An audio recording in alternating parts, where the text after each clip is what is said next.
한국 여성의 삶이라는 제목으로 프레젠테이션을 준비했습니다. 여러분들의 미래를 이제 우리가 통계 수치로 확인을 할 수가 있는데 사실 조금 암울해서 좀 너무 미안한데, 일단 제가 참고한 자료는 통계청에서 발표하는 2015년 통계로 보는 여성의 삶이라는 자료를 이제 참고를 했고요. 약간의 과장이 있을 수 있으니까 너무 고지고대로 받으시면 안 되겠습니다.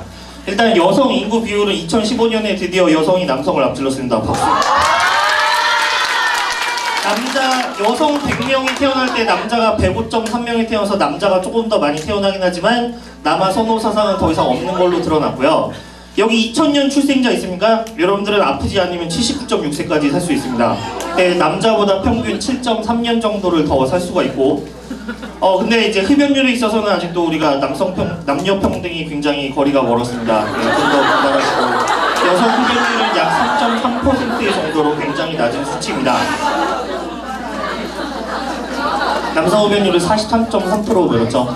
그 다음에 평균적으로 결혼을 하는 연령은 1990년에는 여자가 24.8세에 보통 결혼을 했는데 2015년에는 29.8세니까 여러분들 아마 30살쯤에 남자가 있으면 아마도 결혼을 할 수 있겠죠. 일일 평균 가사 노동 시간에 남자는 평균 31분 정도를 하루에 하는 데 비해 여자는 147분, 2시간 27분 정도를 일을 하고요. 거기에 애가 생기면은 보통 평균 2시간 정도가 더해진다고 합니다. 이제부터 좀 본격적으로 불평등한 얘기를 할 건데요. 여자가 남자보다 대학을 훨씬 많이 감에도 불구하고 4년제 대졸자의 취업률은 남자가 89%로 훨씬 높습니다. 이것이 무엇을 의미하느냐? 지금 PC방에서 롤 하고 있는 남자애들이 나중에 여러분들보다 더 취업이 잘 된다라는 그런 것을 의미합니다. 여성의 경제활동 참가율은 15세에서 64세 사이에 약 51.3%로 우리나라 여성의 절반 정도가 일을 하고 절반 정도는 집에 있는 것 같습니다. 여성 국회의원 비율은 여성이 아직도 15.7%밖에 되지 않습니다. 아까 여성의 인구 비율이 얼마라고요? 50%! 네, 그러니까 이 국회에서도 사실은 그 정도 비율이 돼야 되겠죠. 근데 사급 이상 공무원 비율도 여성은 8.8%로 굉장히 낮은 편입니다. 유리천장이란 말 아세요? 유리천장?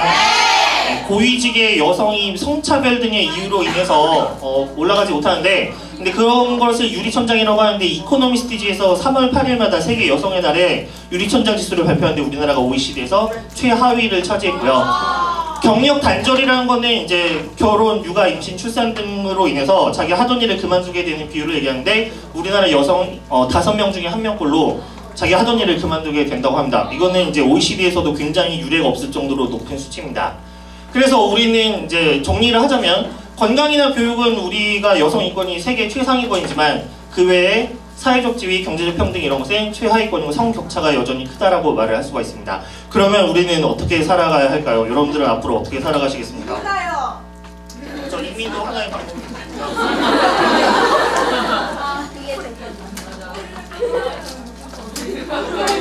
네, 그래서 저도 첫 번째로 생각한 것이 해외 이민입니다.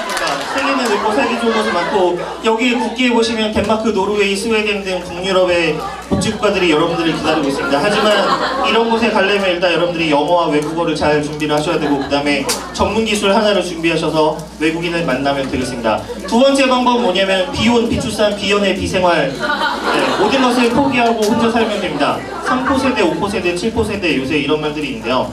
모든 것을 포기하고 혼자 살면 그럭저럭 살 수 있겠죠. 하지만 이건 농담이고 그렇게 살아갈 수는 없겠죠. 그래서 여러분들이 앞으로 사회생활을 할 때 어떻게 살아가야 하는가, 셰릴 샌드버그라는 그 페이스북 최고 운영 책임자라는 분이 테드라는 강연회에서 이제 이런 조언들을 했습니다. 여성들에게. 첫 번째 어떤 조언을 했냐면 sit at the table, 테이블에 앉으라, 뭐 이런 얘기인데요. 그러니까 이게 무슨 얘기냐면 토론이나 회의나 이런 자리에서 남자들한테 자리를 양보하지 말고 여자들도 당당하게 자기 자리를 차지하고 자기 그 주장을 하라 이거죠. 근데 두 번째 조언은 뭐냐면 당신의 파트너를 진정한 파트너로 만드세요 라는 얘기는 뭐냐면 여러분들이 나중에 결혼을 해서 남편이 생기면 그 진정한 반려자라고 생각을 한다면 가사노동도 똑같이 분담을 해서 어떤 삶을 공평하게 나누라 이런 얘기가 있습니다.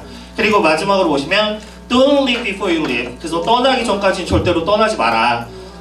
직장에 다니다 보면 정말 육아나 이런 것 때문에 직장을 그만둬야 될 순간이 올지도 모르지만 정말 그런 순간이 오기 전까지는 절대로 그만두지 말라는 그런 조언입니다. 그래서 오늘 조금 암울한 얘기였지만 제가 좀 준비가 안 돼가지고 좀 너무 서둘러서 얘기를 했는데요. 그렇지만 여러분들이 앞으로 살아갈 때 정말 당당한 여성으로서 정말 이렇게 암울하고 성차별적인 현실이 있지만 그런 것을 극복하고 씩씩하게 행복을 쟁취하시기 바라겠습니다. 감사합니다.